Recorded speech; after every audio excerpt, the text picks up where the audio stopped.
So I've set up a quick example here to show you how scope works inside of Java. And we're not going to go very far into depth here, but I just want to give you an idea of how it looks in the code. So this declaration here is actually creating a variable that is scoped at the class level, at our class level. And don't worry about this syntax here.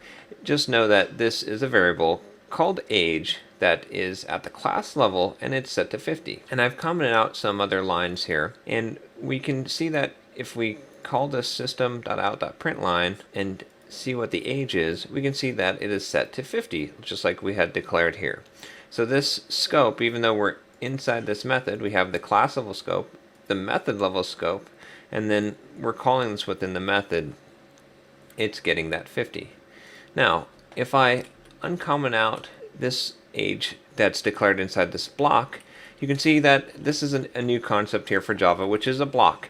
And we'll get into this more when we get into conditionals. But basically, any set of statements in Java, any number of lines, can be grouped into a block, and they'll be executed as one statement. So anywhere where you could have one statement, you can have a block instead. A block has its own scope. If you remember from the diagram we looked at, this is inside of a method. It has a scope.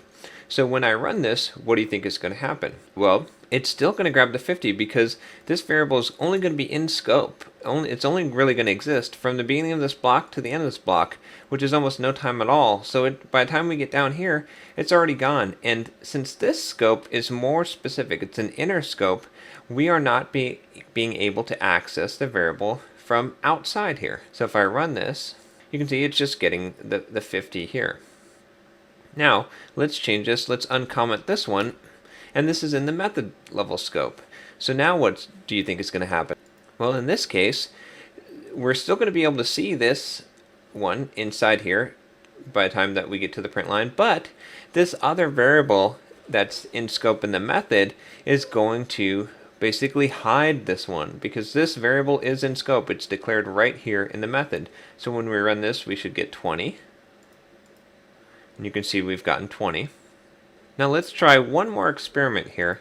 Let's go ahead and move this print line, instead of in here, right into this block. So now it's in this small scope here. Now what do you think that it is going to print? Well, let's look at what's visible from inside here.